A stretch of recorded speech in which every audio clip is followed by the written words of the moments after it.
Please Lord God bless you. I hope आप सभी अच्छे हो। परमेश्वर में आप सभी को जैन सी की आज का वचन आपके लिए और आपको छुड़ाने के लिए, आपको ब्लेस करने के लिए। और मैं चाहता हूँ कि आज का वचन जो कोई सुने आज वो परमेश्वर के नाम से ब्लेस हो जाए। हालेलुया। वचन बड़ा इंपॉर्टेंट है, जरा ध्यान से सुनिए।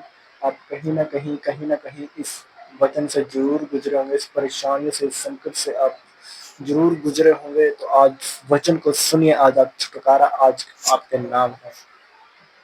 निकालिए मत्ती की किताब, उसका 7 अध्याय जो भी वचन कहता है अंडरलाइन कीजिए। घर बनाने वाले दो मनुष्य, एक बुद्धिमान और एक मूर्ख। घर बनाने वाले दो मनुष्य, एक बुद्धिमान और एक मूर्ख। इसलिए जो कोई मेरी बातें सुनकर उन्हें मानता है वह बुद्धिमान मनुष्य के समान ठहरेगा जिसने अपना घर चट्टान पर बनाया।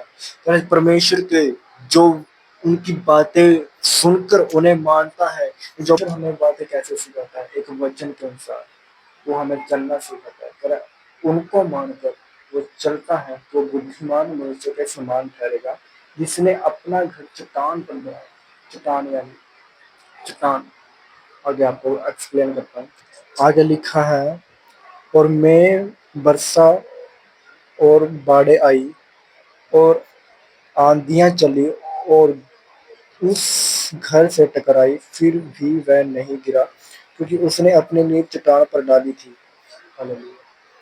तो कह रहे हैं कि उस में आई, बरसा आई, आंधियां आई, तो वो घर ना हिला। जरा में आई, बरसी आई, आंधियां चली और वो घर से टकराई और वो फिर भी ना हिला क्योंकि उसकी नींव थी वो पक्की पक्की ढाल पर डाली गई थी। शैतान ने उसके घर को हिलाना चाहा, उसको अभिलाषा में डालना चाहा, उसको गंदगी में डालना चाहा, उस मनुष्य को बुरी बुरी अभिलाषा में, बुरे कामों में डालना चाहा, फिर भी वह नहीं डला क्योंकि उसका जो परमेश्वर का वचन था उसके दिल की चट्टान पर, यानी उसके मन के ठोर, मन के अंदर, दिल के ऊपर उसने परमेश्वर के वचन को थामे रखा।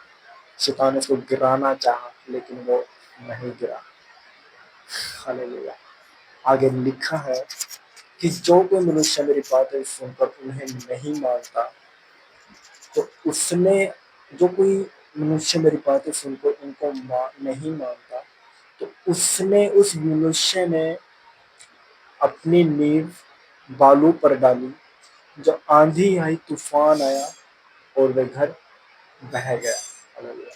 परमेश्वर का वचन उस मनुष्य ने सुना, लेकिन आंधी आई, तूफान आया, उसको मारना चाहा लेकिन आंधी आई, तूफान आया और नींव जो है, उसका घर जो है ढल गया। उसका घर जो है वो गिर गया क्योंकि उस मनुष्य ने परमेश्वर के वचन को सुना और मानना चाहा, लेकिन शैतान ने उसे भरमाना चाहा, उसकी परीक्षा लेनी चाहिए, लेकिन फिर वो क्या हो गया, उन्हीं अभिलाषों में पड़ गया। जब यीशु ने बातें कह चुका तो ऐसा हुआ कि उसने उपदेश चकित हुए कि उन्हें शास्त्रियों के समान नहीं, उन्हें अधिकारियों के समान उपदेश देता था। यीशु का उपदेश उन्हें देता था तो वे शास्त्रियों के नहीं, अधिकारी। एक अधिकार किसका होता है? हमारे मेरे ऊपर किसका अधिकार है? जिसने मुझको आत्मा में प्रकट किया, यानी परमेश्वर का अधिकार मेरे ऊपर है क्योंकि वो मुझे शास्त्रियों के नहीं, अधिकारियों के नहीं। अब मेरा पिता है जो मुझसे, जिसने मुझे जन्म दिया, वो मुझे धरती पर अधिकारियों के नए उपदेश देता है। वो कहता है कि तू एक काम करो, मैं करता है।